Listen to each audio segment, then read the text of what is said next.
Greetings, young Jedi and Sith Lords. Good evening. It is Monday night. It's a late night edition of Shootin' the Sith, but it's something that had to be done because we're a little behind on the times. Welcome to Shootin' the Sith, episode 6, the Return of the Jedi episode, Ed. So it's going to be a fun one, I hope.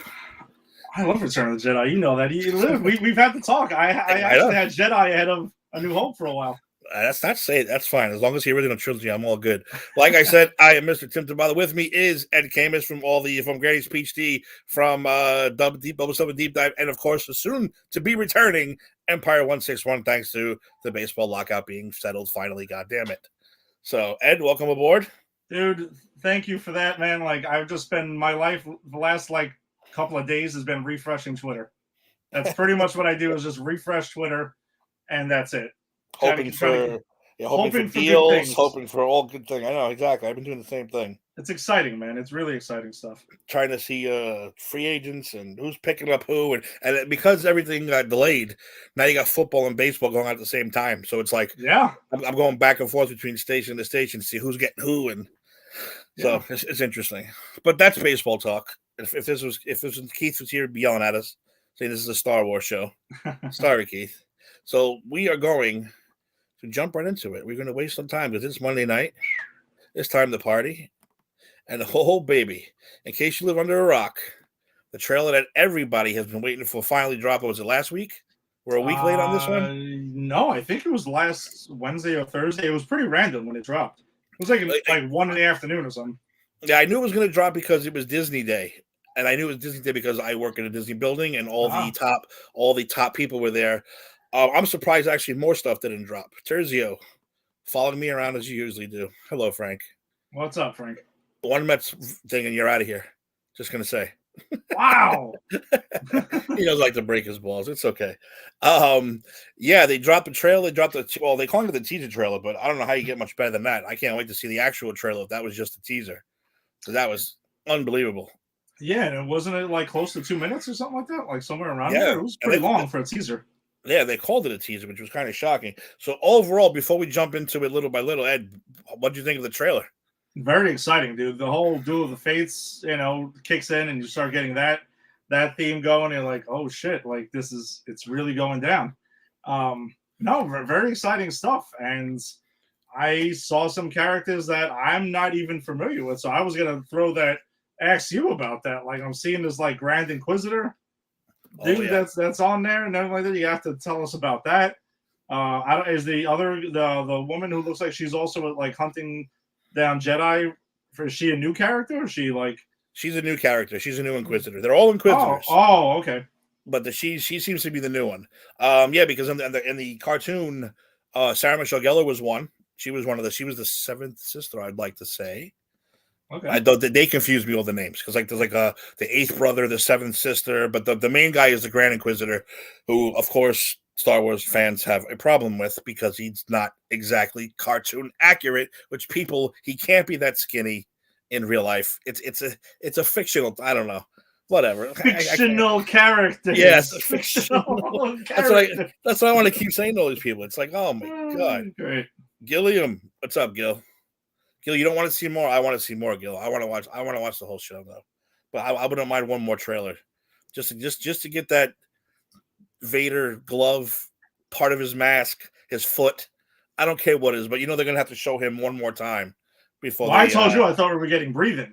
We were texting about it when it dropped, and I'm like, I was shocked that we didn't get like some Vader breathing. You get in every trailer with Vader breathing, and it's gonna be like, ooh, it works. It works every time. You can put that in front of like a next rom-com movie with like Keanu Reeves and it'll work. Vader breathing. I'd be there opening night. Exactly. Two people falling in love in front of a mailbox. Vader breathing. I'm there. I'm there. No matter what, I'm there. That's great. So let's jump into it. Like I said, the first thing you see is the old Obi-Wan sitting on his little desert. Of course, it's Tatooine, people. It's going to be Tatooine. Let's not hear the Tatooine hate again, like they did with Boba Fett.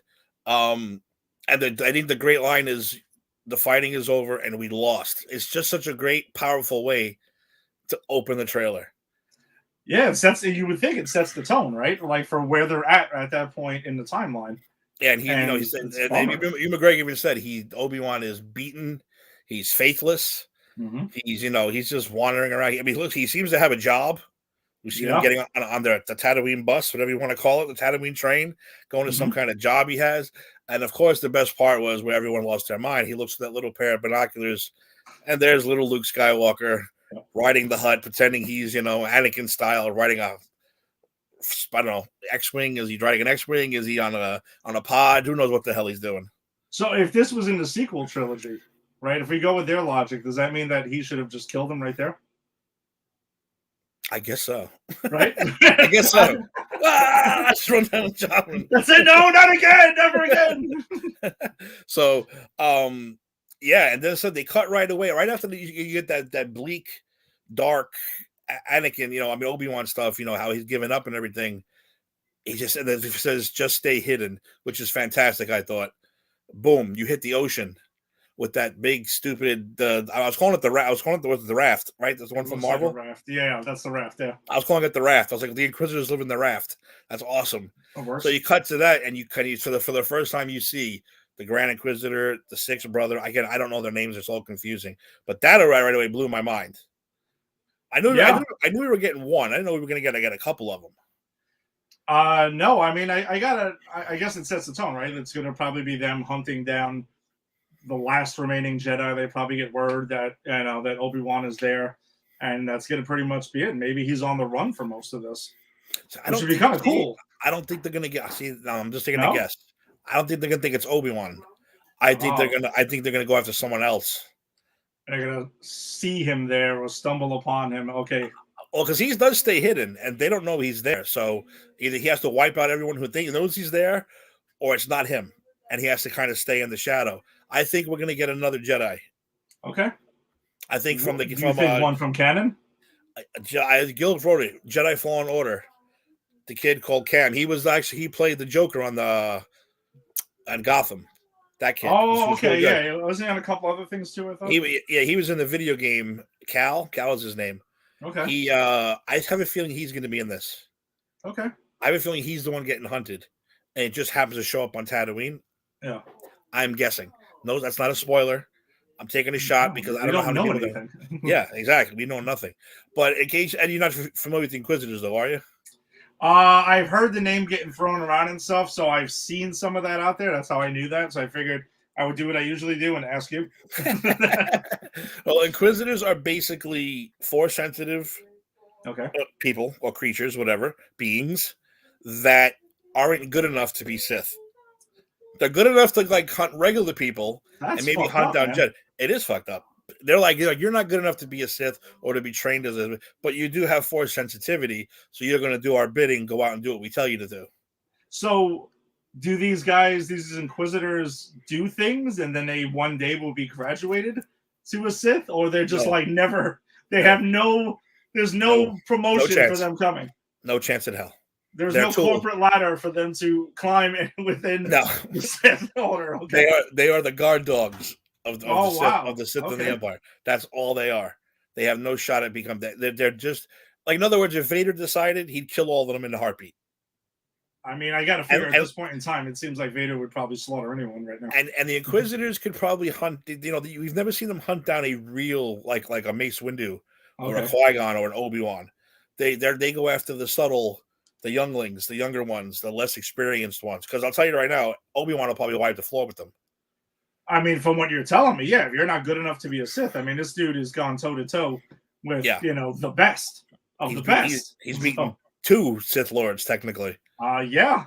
So he, the Empire captured Force-sensitive children, and they grew into Inquisitors. They breeded them, but they weren't powerful enough to become actual Sith. They treat them like crap, really. Wow, okay. They're tools. They're just tools. They're basically just tools. Yeah. Foot soldiers. So when, Vader gets bored, it's like, you know what? I don't feel like going after this guy. He's not worth my time. Send the Inquisitors out to go get this one. That is the reason why I don't think they're going after Obi-Wan. Because if it was Obi-Wan and Vader knew he was there, Vader's like, dude, I'm going. Even the Emperor might, dude, I'm going too. Yeah, now that you mention it, I agree with you. Then now I'm with you on that, because you're right. The second he would hear Kenobi on any level, that's it. It would just be like, Austin's reaction when the Rock when the glass breaks. It would just be like, that's it.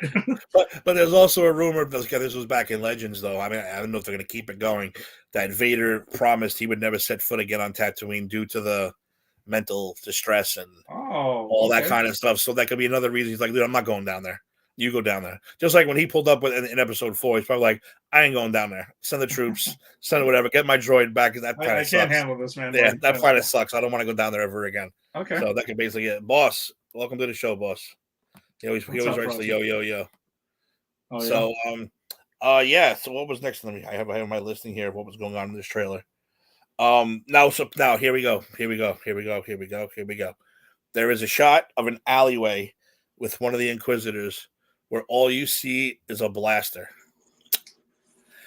That blaster, supposedly, well, it's the same model. I can't say it's him, obviously, but it's the same model that one Han Solo carries with him.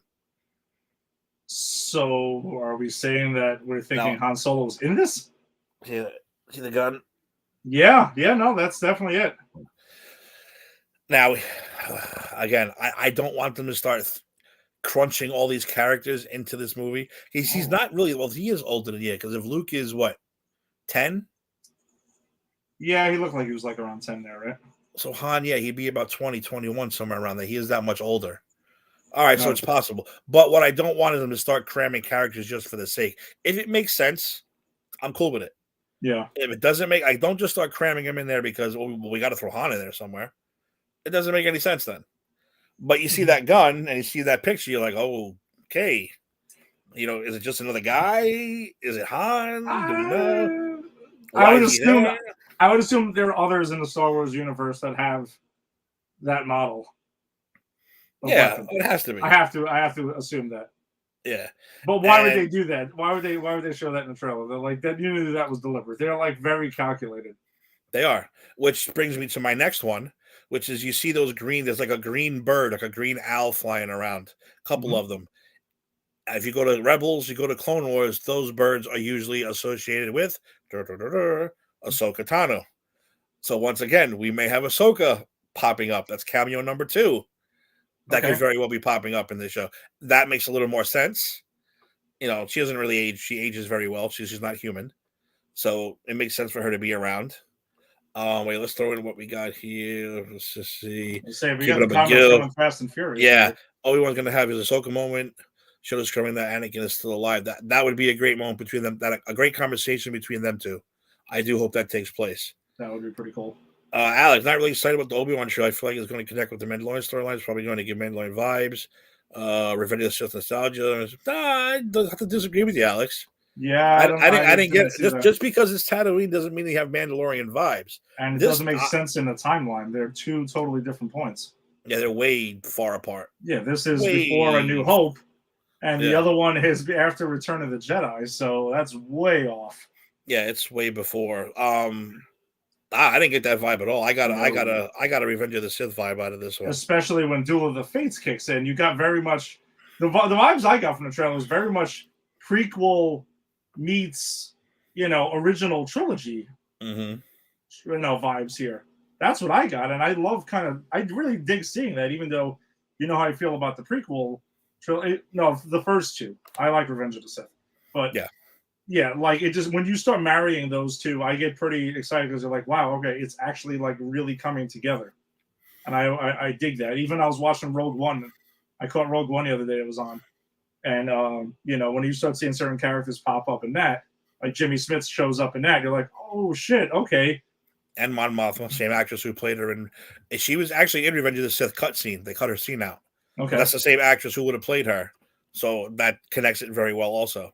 Yeah, and I love that shit when that just like lines up like that. Yeah, Gil, that was the next one I was going to get to. The third supposed cameo, we get 2 shots of him. One is of Stormtrooper armor, and the second one is the Inquisitor when he starts spinning the lightsaber. That head looks awfully familiar. That looks like Tamira Morrison's head, because we just had a whole bunch of his head in Boba Fett. Looks exactly this. Yes, exactly. Banta.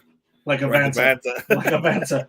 So that looked like the back of his head. So now they're saying that that's going to be Rex from the Clone Wars and from Rebels and from everywhere else. And don't forget, he survived to make it all the way to Return of the Jedi now. They made that canon. Okay. So, yeah, those are the three big ones that they're speculating about so far. Nice. All right, so that'd be more exciting. More linkage going on here. A lot more linkage. Again, which is, I said, that's the one thing that the Filoni, Favreau, all these guys have been doing so well is to bring all this stuff together into one, one huge thing. Mm-hmm. Yeah, so next up, we see the Inquisitors are running amok. Even one of them seems to be, we get our first look at Uncle Owen returning. Owen. And I can't wait to see, again, that's one of my two things that I want to see more than anything is Obi-Wan realizing that Anakin's alive. And that first confrontation between Anakin and Uncle Owen, stay away from this kid. He's not your kid, blah, blah, blah, blah, blah. Yeah, that's going to be... And Obi-Wan's going to have to break the news to him. By the way, that real bad guy who's running around the galaxy killing people? That's your brother. That's your half-brother still alive. And that's his kid you're raising. So you really got to put that on the down low.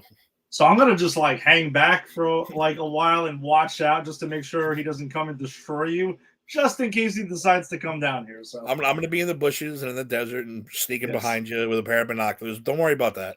You go about your life, and that'll be that. But it seems like Owen's going to get some balls. It looked like he was standing up to the Inquisitor, which I thought was pretty interesting. I can see Uncle Owen being younger and being kind of feisty about some shit. It was like the way he is in A New Hope. He seems like he's an angry old dude. And he kind of gives it to Luke a couple of times there and just lets him have it. I can see him younger being a feisty fellow there. Well, if you grew up on that planet, wouldn't you be? Oh, hell yeah. Wouldn't you be angry too? Absolutely. I know I would be. Oh, for sure. By the way, which one of those memes was, since it's 1,000 of them, was your favorite? Well, I don't know. There were so many of them already. The Spaceballs one. Spaceballs one was great. The Calming the Desert, I thought was... Yours was actually hilarious, too. Oh, I mean, yeah, I put myself... I had to put myself in one, but I couldn't find... I was like, what picture do I put in there? Then I found one. I was like, all right, I look like an asshole in that picture, so I'll do it. Alex, you're like the second person that said that, but I don't hear it. Yeah. I didn't hear it. I wanted to hear it. It could be there. I was really hoping. I'm not saying he's not there, but I'm just saying I didn't hear it. I'll have to listen again at the end and see if I can pay attention. Yeah. Well, of course, Gil. Yeah, he has to be because, like I said, in episode 4, he's just a grumpy old man who doesn't want nothing to do with. Yeah, exactly. You can't have George come back to play a nothing. He's a good actor, a good thing. Anything from the trail that really stuck out for you? Anything that got you really, really excited? It was just and it was just the Duel of the Fates kicking in, to tell you the truth. That was actually pretty exciting to me. And just seeing Ewan McGregor back there, little Luke getting all happy and him seeing that was a very oh shit moment. And just seeing more Sith that I'm not familiar with. Or wannabe Sith. Sorry, now that I've learned wannabe Sith today, they look pretty badass though. So they do. They are pretty badass. And like I said, the Grand Inquisitor has the spinning lightsaber, which you can also use kind of like a helicopter, helps him fly. It's very Inspector Gadget looking, but I'll give it a pass. I was wondering if it was that kind of like a Darth Maul type lightsaber, double edged. But it's like a circle in the middle with the blades, and so it can he holds it still and it spins around it. So yeah, it's pretty cool. Pretty cool. They all had different kinds of weapons in the Clone Wars and on Rebels. So again, very interested in that. And I thought the best part was, which as a loyal member of the dark side, I really like but I don't like the Inquisitors. I think they're douches. But I really like they says the way you catch Jedi is with patience, because a Jedi can't sit back and ignore anything. He can't mind his own business. Eventually, they're going to have to get involved. And I was like, dude, that is perfect. That is a perfect explanation of the Jedi Order. So you think that's how they're going to get Ben Kenobi to come out of hiding? Is that they're going to be hunting down another Jedi and he's going to see him in trouble? That's my guess. Okay. That is my guess. Like I said, because if Vader knew Obi-Wan was there, he'd go after him. So I don't think they're going to find out Obi-Wan's there. So where do you think... I think flashbacks are the easy way to guess, right? Yes. How does Hayden Christensen fit into this? I think we get a lot of flashbacks. Okay, so that's how you think, but no present-day Vader? No, I think we're getting. Well, supposedly, and again, I told you why I wasn't a fan of this. Supposedly, we're getting a rematch. How are you Okay. gonna get a rematch? It can't be on Tatooine. It has to be on somewhere else. Which they do say they're going to leave Tatooine. He is going to leave Tatooine briefly and vanish. And again, maybe Ahsoka babysits while he goes off and does something. I mean, who knows? What if they're hunting Ahsoka? Maybe that's possible too, because we Vader has a hard on for her, definitely. Yeah, no, that's what I'm saying. Like that's a possibility. I mean, the closest thing he loves to Padme is probably Ahsoka, but he either wants to kill her or turn her. There's no, and supposedly, again, according to Hayden Christensen, he's going to be brutal. Which again, we've all been waiting for brutal. Rogue One style. Rogue One style brutal. Well, we saw that, right? People were. I remember when Rogue One drops, there were some people actually complaining because Star Wars fans have to complain about something. We have to. Why is he so angry and furious? Because we see him a few minutes later. Dude, he's pissed off because at the end of Rogue One because shit just got away. The plans of the Death Star. No shit. He was angry in the beginning of A New Hope when we meet him. He was pissed. Yeah. I think that kind of stuff was beneath his time. That's why he's like, dude, I'm not supposed to be out here doing this shit. No one can find a fucking Inquisitor to go do this shit. Yeah, why we think they're all going to be wiped out by the time we get to episode 4? We don't really see too many of them after that. But then again, who knows? Yeah, who knows? Yeah, I agree with you, Gil. Sorry. Clone Wars flashbacks, Anakin, Obi-Wan. I think so too. That's why I do think Ahsoka's going to have a little part in this. And they are going to leave the planet. I said if they're getting the rematch, I get it from a fan's point of view. I get it from a story point of view. I just don't want it. I don't want it because it takes away the magic of the Obi-Wan, Anakin, of the Vader meeting on the Death Star. When I left you, I was but a learner. Now I am the master. So it makes perfect sense. Yeah. I don't know. Or maybe I don't know. I don't know how I feel about that. I mean, listen, if there's some really awesome fight that they got planned and choreographed for this, I know myself. I'm gonna see it and be like, oh, this is awesome. Dude, once you calm down. If they do it well enough, my complaints will go out the window. I won't give a shit. I'm just saying from a story point of view, because even I was upset even when Anakin and Obi-Wan had a rematch with Dooku on Rebels and on Clone Wars. They had 10 rematches with them. With him. And I was like, well, that kind of takes away from episode 3 when he says, I've grown 10 times stronger and I can kick your ass now. Yeah. I was like, well, it kind of ruins it. But then when you think about it, it's like, no, it doesn't really ruin it. It kind of makes it more interesting. That Anakin at the start of the Clone Wars, Anakin at the end of the Clone Wars in episode 3 is that much more powerful, and he ends up beating Dooku. So I mean, I think I'll trust him. I'll give him some trust in this if it happens. I still don't know if it's gonna happen. And Gil, I am willing to bet the farm, the house, the dog, the trailer, everything in this house that Qui-Gon will be in this show. I mean, I'm willing to bet it. You're giving me Liam Neeson. I mean, I'm never gonna say no. I'm sorry. Because don't forget, we have an angry, upset, faithless Obi-Wan, and his master was pretty much the hippie, the calm down, peaceful hippie of the Jedi Order, which is Qui-Gon. And he's supposed to be teaching him how to become the Blue Ghost, how to cheat death. That's the training he's supposed to be undergoing. So I am willing to bet everything that we're going to see Qui-Gon at some point in this show. As a Force ghost. Of course. Yeah. Okay. No, I just thought maybe flashback or something like that. I don't know. Well, it could be that too. Yeah. Because if we're going to give flashbacks, you never know. They could do a lot of shit. But those are always on the table. Always. But no, I'm willing to bet any amount of money that he's going to be on. You know why? Also, he denied he's going to be on the show. Oh, Liam Neeson. That's it. That's it. You deny you're in something, just say you're in it, and then just lie your ass off like exactly. That. There was never an Obi-Wan show. This guy denied it for 2 years. Hayden Christensen said, "No, I'm not coming back."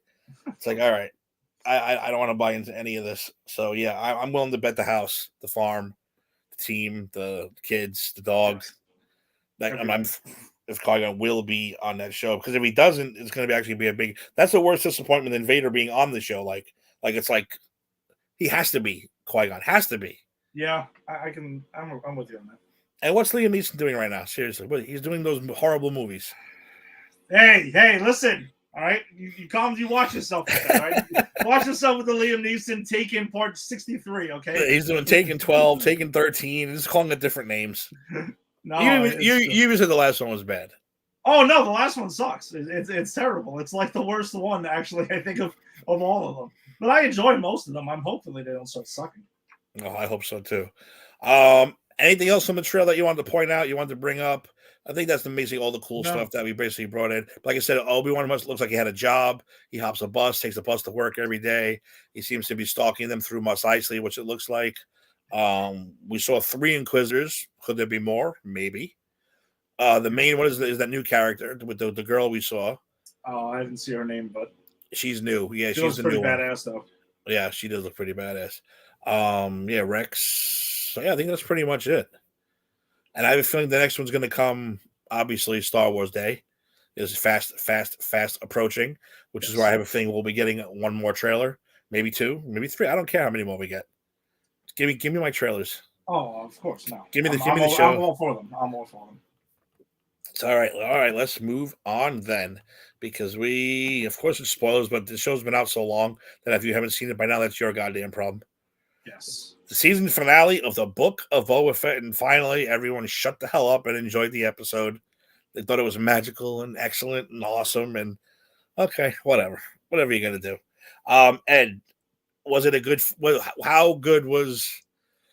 Did the show come back for you? I know that the last 2 episodes before this were the Mandalorian episodes, but overall, how did the finale do for you? All right, so it's complicated. I have to explain it. It's complicated. So I enjoyed the finale, the finale. Last episode, the last 2 were Mandalorian episodes, which we both agreed on that was the case. Mm-hmm. This one, not so much. They scaled back the Mandalorian stuff a little bit. We still get it, but that's fine. You can't just drop it out of nowhere. Then you gotta finish it now. But I think the biggest moments were the Mandalorian characters, if you think about it, though, even still. No. I agree, because still, like, Mando is involved with the biggest thing. Grogu is still involved in the biggest thing. The last shot of the episode is Grogu and Din Djarin going off, but that's my yes and no to this. Mm-hmm. Is because the yes is, of course, I love the Mandalorian, and of course, anytime you give me that stuff, I'm all in and I'm happy.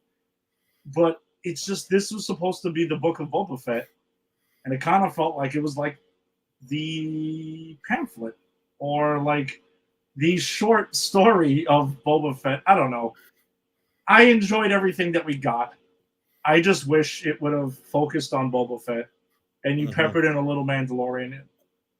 To me, it just feels like that the writer, like Filoni and Favreau, were making this show, and it kind of felt like they didn't have a full season of story on this one thing that they decided to do. So they just like jumped out, like, oh, everyone loves the Mandalorian, so let's go back to that. We'll give them what they want. Everyone loves that, and then we'll come back and try to incorporate everything.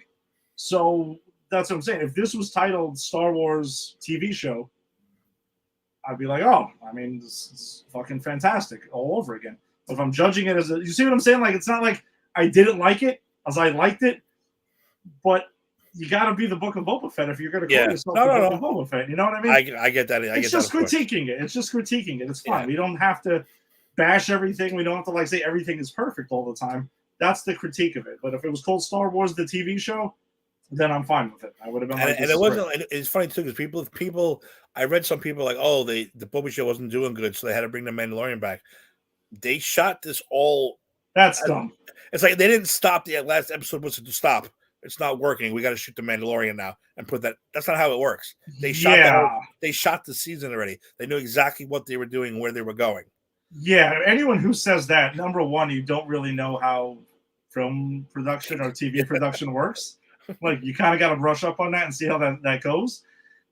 But yeah, the thing was, everything was entertaining. Yeah, and especially the finale. The finale was extremely entertaining. It was wild. You got a lot of stuff. Some people were even complaining that, I mean, can we jump around to scenes, or are we jump around? So we're going order. We can jump around what we liked. Yeah, I think at this point, a couple people I know that were like, they were complaining about Boba riding the Rancor. And I'm like, well, did you think that wasn't going to happen? I mean, he was so laser focused on, I want to ride it. He told you straight out he wants to. You don't think he's not going to ride it? Someone's going to deny Boba Fett of riding a fucking Rancor? I mean, that's not going to happen. He knew it was going to happen right away. You called it. Yeah, that's what I'm saying. Like, obviously, you knew that was coming down. So, the one thing I will agree with, though, I did see one criticism, and I kind of agree with it, is if Boba Fett in the middle of the final battle is going to go back and get something, getting the Rancor is cool. Wouldn't you get your gunship and just be like, dude, and tell Danny Trejo, yo, listen, you ride the fucking Rancor. I'm taking this gunship. We're going to go and smoke everybody. That's it. Kind of like White Man Can't Jump. Listen, I'm going to get my gun.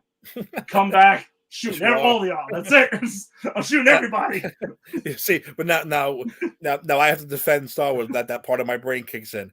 I was gonna say maybe the streets are too small. He doesn't want to hit his own people. Fair enough. You can't separate. That's just me defending. That's what I do. No, and that's fair. I defend. But dude, how cool would that have been? Though, it would have been. Was riding the fire spray, and then you got Danny Trejo, who does he even have a name? No, Rancor trainer. I think that's it, or just let him be Danny Trejo, and that's it. That'd be funny if it was Danny Trejo. Just be Danny Trejo. He can just be Machete in space. Trejo, the Rancor trainer. Yeah, or they left us off with Machete in space. This is Machete in space. This is what he ended up doing. He rides Rancors. Yeah, he ended up in Star Wars somehow. That's great.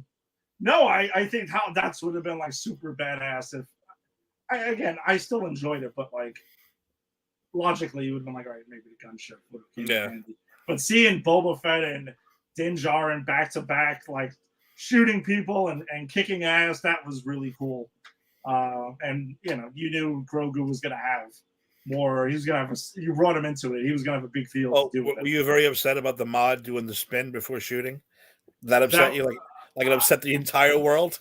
Didn't upset me, but I will admit that once it was like isolated and it became like a GIF, I was like, all right, that looks ridiculous. It looks out of context. It looked completely unnecessary. It was unnecessary. I get it, but you know what? They're kids. They're flashy. They're assholes. Yeah, and that's fine. I'm with you. It's not a big deal. But again, if you take it out of context and you're making it into a GIF, it looks absurd. Yeah, whatever. Well, let's break it down that way, though.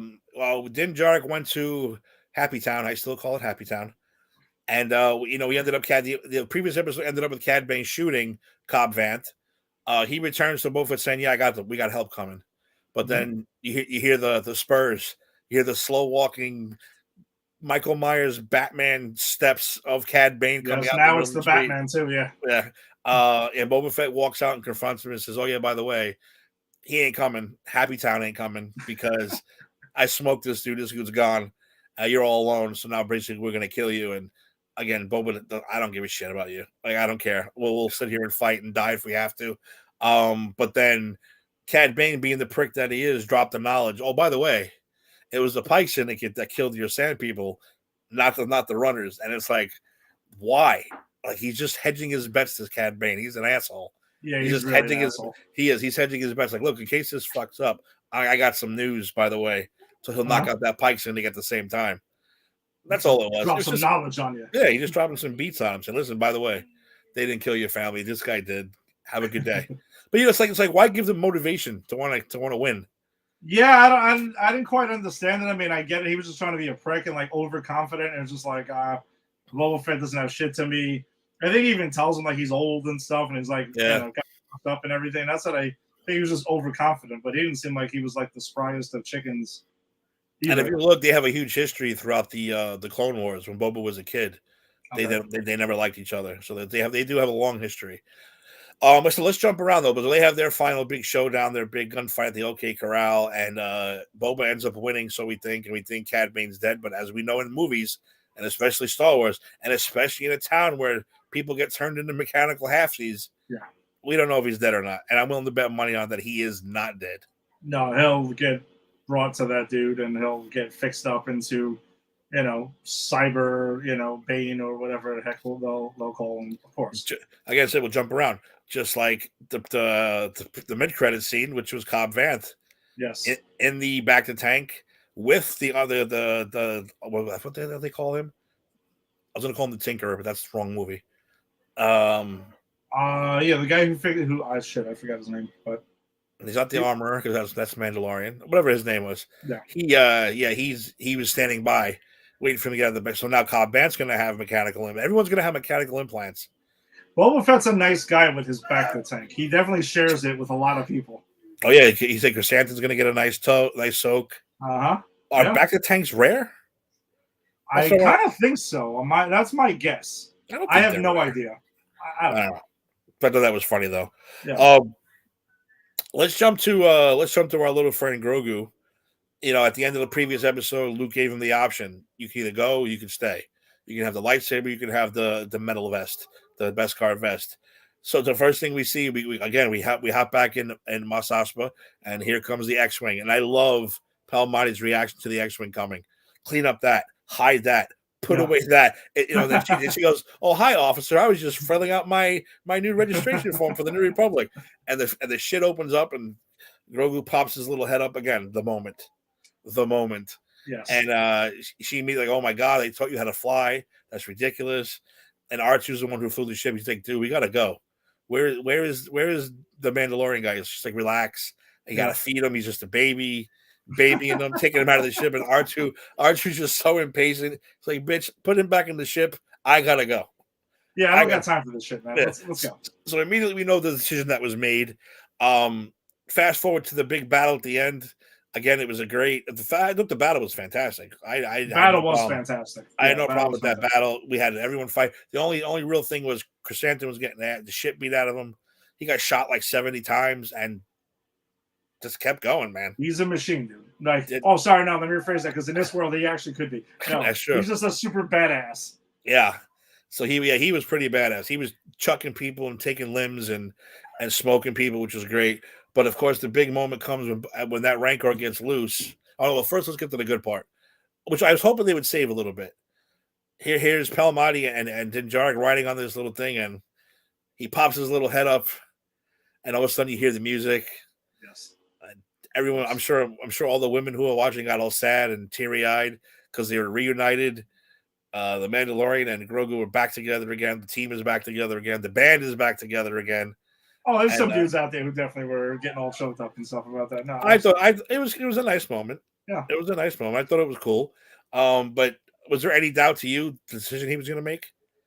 Well, what did I say last time? I think I had said that I was in the camp of thinking he was going to like choose both somehow, or he was going to find his way out of it that way.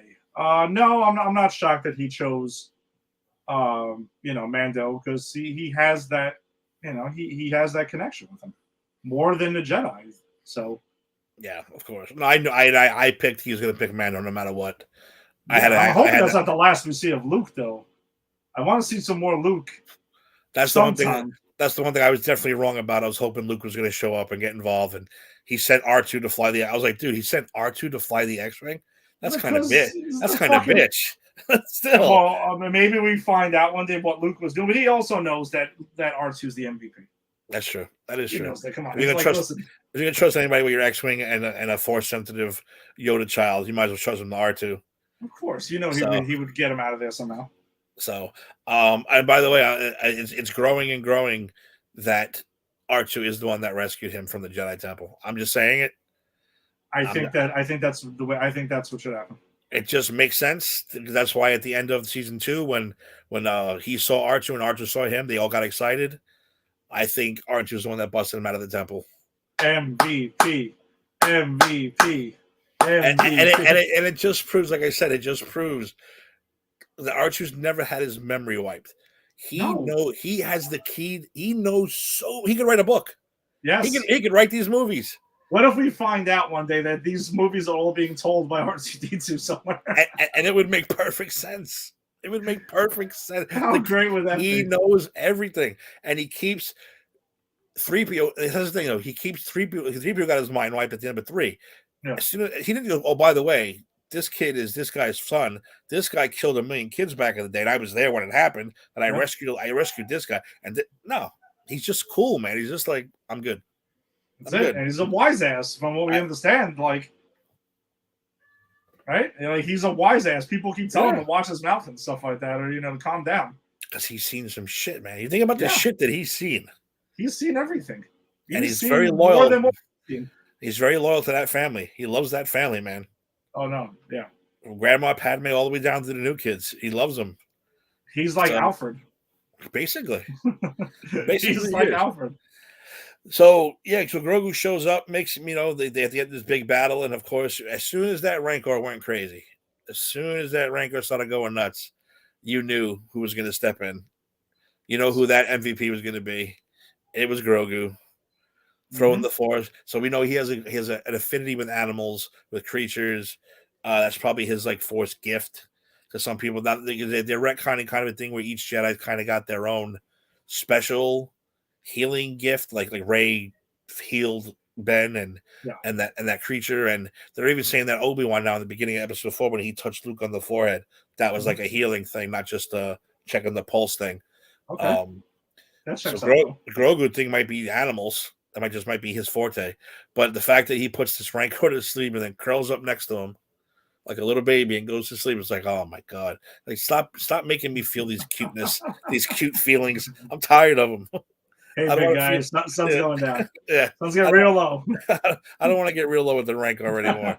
So that was really the base of the episode. Because most of this episode was the battle. And I love the battle. I thought it was great. I thought it was done very well. I thought it was broken up really well. What else was there? That was really it. Anything else from the major part of the episode? We got to the ending? No, just the ending. I think that we covered the battle. Yeah, the ending, of course, you see Boba and Fett walking through the streets and a very welcoming, very new kind of Mos Espa? Yeah. No, Mos Pello. Which one are they? I forget which one they are. It doesn't matter. They're one of the Mos towns. Everyone's very grateful, giving them like Godfather style, giving them fruit, giving them money, giving them this, paying their respects. So maybe Boba Fett season 2 will be more of the Godfather type gangster leader that we're hoping for than in season 1. So what if in the premiere season 2 it opens up and they're at a wedding? And people come into ask Boba Fett for favors. And Boba's sitting there with some kind of cat on his lap saying, exactly. My daughter's wedding, that kind of thing. Hey, exactly. Hey, I'll take it. I'll take it. I'd rather have a Goodfellas style though, but I'll take either one I can get. So what do you think though? You think hopefully season 2 will get more to the gangster than the what we did get? I want season 2 to just focus on Boba Fett and focus on the story that you set up now. Mm-hmm. That's kind of what I'm thinking. Like, just now that you've set it up, and I'm sure they also understand the criticism, because I know I'm not the first one to say what I've said about it. Obviously, zillions of people said it. So, yeah, just focus on it now. Have confidence in your story and stick with it. It's not saying you can't have Din Djarin pop in and make a cameo or anyone else, but just stay focused on what he's got to do now. He's got a whole thing. He is a hired gun. I mean, he is a hired gun. Yeah. You give him money, he'll show up. Yeah. Which I'm fine with. I don't mind him popping in and popping out and helping Boba Fett or whatever. But, like, we just don't need 2 episodes completely that turn into The Mandalorian and sidetrack it. Like, that would be that. I just felt like it was just weird. Especially considering those were the best 2 episodes of the season. And that's what you don't want people to say. You don't want people to say, well, what'd you think of Boba Fett? Well, I love the Mandalorian episodes. And exactly. That automatically makes you think, oh, well, the Boba Fett shit sucked, obviously. And it didn't, though. I did like I mean, again, it was a little slow paced, the flashback stuff. But I don't know. I did dig it. I thought it was pretty cool. Yeah, no, I dug a lot of it, too. And of course, like you said, setting up season 3 of The Mandalorian, you don't get Boba Fett in the last shot. You get the Mandalorian in the last shot with Grogu riding shotgun in their new ship. And of course, he's doing the, knock on the glass. Yeah. No. Knock on the glass. No. And I loved it. Yeah, and I love that. But it's just like, again, like I would have liked to have seen something like a badass cliffhanger for like Boba Fett. Something like that was, maybe we get like Cad Bane's like fucking hand coming up out of the sand, like Freddy style or some shit like that. You know what I mean? Like, something that was like, oh, like, what the hell? And, If they're going to do it right, they're going to have to bring in one of the other major crime syndicates from Legends or from the books, which is either the Black Sun or Crimson Dawn, which was run Dawn. by Darth Maul. Yeah. So, I mean, that would be the good way to go for season 2 because that's a real challenge for Boba Fett.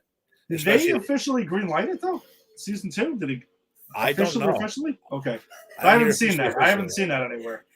Yeah, I didn't hear officially, but I did hear if season 2 we may get our Black Sun or our Crimson Dawn, and I'm talking about bringing in Prince Shizor. Prince Shizor is a Legends character from a book which takes place between Empire and Jedi. Actually explained quite a bit. I guess that's not canon anymore, but that explained how Luke.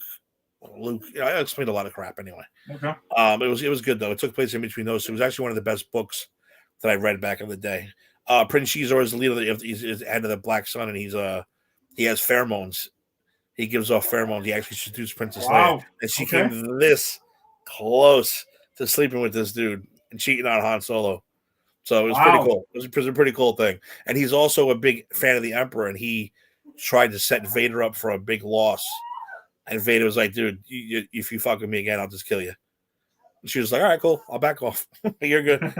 you won this one, but I'll back off. So I would love to see them bring him in because he's a character. Like I said, if that book's not canon anymore, you can bring him in for a season and bump him off. It ain't going to make a difference. So I would love to see Prince Shizor, Empire, and then the Black Sun, or you get that Darth Maul in there, still alive and kicking. But he's dead by then, though. Because he's already dead by then. But you can still have the Crimson Dawn in there. Just a different leader. Yeah. Anybody can run it. Anybody can run it. Yeah. You did set out Crimson Dawn in Solo. And like I said, it's a gangster. Now you're running a gangster show. There's a lot of gangs. The Hutts aren't done. No. They're going to have more. Said they were sitting back for a minute. That's all. Yeah, they're going to have more enemies than allies now that they've taken over, basically all of Tatooine and kicked out the entire Spice connection. You're going to have more enemies. So, like I said, hopefully they step up. They make it a gangster show like it was supposed to be. Keep it gangster. Let the cowboy shit stick with the Mandalorian. Yes, because it works. Because it just the works. Mandalorian has cowboy like stuff. They have apparently like a ninja show, like a samurai show going on. They got whatever the hell they want it to be. That's true. That's true too. And so I said the final thing we see is Din Djarin and them playing, no, knock on the glass, no, and they take off, and that's how the show ended. Great ending to the show, of course, but again, like you said, it was a Mandalorian ending. It wasn't a Boba Fett ending. Whatever. So well, Tim, let's flip it around here. What did you think of the season overall? I mean, like your thoughts on it? Like, no, I agree 100% with you. I agree 100% with. It was a mistake to do it the way they did it because everyone talks about those Mandalorian episodes. They're the highlight. He said the first episode was like everyone was in love with it because they showed him how they came out of the pit. They showed him this, but then it was like everyone got annoyed 2 and 3 because like, oh, this guy's still doing flashbacks. This guy's still in the desert. This guy's still with the Sand People. And then all of a sudden, you're in the Mandalorian's world where he's fighting for the dark saber, and he's it's like, oh, he's sneaking up on Grogu while he's training with. Then you throw in Luke and Ahsoka together. Yes. You can't beat that. You can't beat that. It was almost like too much. Like the cameos should never outshine what the main character is supposed to be, and that's just kind of what happened. See, I agree with the criticism, just not the way the criticism it turns into hatred. Oh no, there's no hatred. I'd watch it again in 2 seconds. Oh yeah, that's something. But it turns. Oh, it fucking up. It sucked. They turned Boba Fett into this. Like, dude, what? I don't know what you people want. Yeah, I heard some criticism too about you turned Boba Fett into like a softie or whatever. It's like it's called character development. They say he's older. The character development. Hello, character development. And like I said, and the time with the Sand People did affect him. These things saved him, and taught him their ways. And he basically became one of them. Those became his family, and his family got slaughtered. Yes. So character development is there. They say he's older. He's not going to stay the same and just be a bounty hunter from here until the end of time. Like that's not what it is. Yeah, like what do you? That's it. He's like a one-trick pony kind of. Like that's it. I think people wanted Boba Fett to be just Mandalorian Part 2, saying, "Oh, we have another bounty hunter." No, we're doing that with Din Djarin. He's the bounty hunter. So we're gonna have. So you want two live action Star Wars shows out of 2 to be about Mandalorian bounty hunters? I guess so. I guess that's what people want. That actually sounds annoying. Yeah, it does. Yeah. Now, if I'm doing season 2 should open literally with him. I do think he should be out for revenge against the Pike Syndicate, like him wanting to wipe out the entire Pike Syndicate because of the Sand People. That I want, but I also want, I said, invading armies, other gangs, that whole thing. I think you'll turn that show right around. It'll be a fantastic show. Yeah, you do have this. You've set up for what could be a really, really fantastic show. Just have confidence that in yourself to write it and to just execute it. That's all. Exactly. Well, the next show down the pike is Obi-Wan. Yes. Can't wait, man. And I am beyond excited for that. That's going to be absolutely ridiculous. And then I don't know what's after that. I keep forgetting what's coming. So we got Andor coming. We got season 3 of Mandalorian coming. Both of this year. Yeah. Yeah. I think Andor is supposed to drop in November. Yeah, because they said Mandalorian is going to be like around Christmas. Yeah, the end of Christmas into January, like last year, whatever it was. So I don't know, but I'm getting pumped up. And I'm perfectly okay with there being no movies. As much as I would love for them to put a couple episodes of Mandalorian on the big screen. I would definitely pay to go see that. If it was like an IMAX or something like that, yeah, I'd go see that. Like an exclusive? Oh, that would be awesome. Yeah. That would be I'd be in for that. Yeah, that would be cool. All right. Good show. We're going to wrap that up right there. Hopefully we'll be backing up with enough news because it's just been slow in the news lately. Slow on the talking. Eventually we're going to have to bust out one of our best of shows, I think. Or break down a movie. Pick a movie and break it down piece by piece. Dude, you got plenty of movies to break down. We can do like rankings again, you know. I'm going to start in order though. I'm going to start with like episode 1 to get it out of the way. People stop bitching. Oh, you're going to go numerical. Okay. I'm going to go numerical on their ass. Unless enough new people say, no, we want to hear it the right way. So, well, then I got to start with 4 if that's the case you're going to do. So, but no, put up a poll on the Facebook page. That's a good idea. That is a good idea. We'll start that too, and slowly because we got until May 25th for the Kenobi trailer to start. And anyone, by the way, you know what? I'll wait till Alex does come on. There's a big time coming up on Star Wars. They have a big fun announcement for everybody, especially for into tattoos. That's going to be a fun day. I will announce it as we get closer to the day. Ed, any final words? Boba Fett, Obi-Wan, Grogu. Just super excited, man, for Obi-Wan to get here and to get started, man. I'm really, really geeked up for that. I know, me too. I can't wait. Well, thanks for joining me. I appreciate it. It's actually hard to get someone to get on this show. Everyone who promises me they're going to come, they never come. Bastards. Gotta go. It's all reliable. That's it. Bob the Goon, number 1 guy. My number 1 guy. You know what? I'm gonna leave it right there because you can't beat that line right there. So thank you everybody for watching. We will see you for episode 7. Peace out, yo.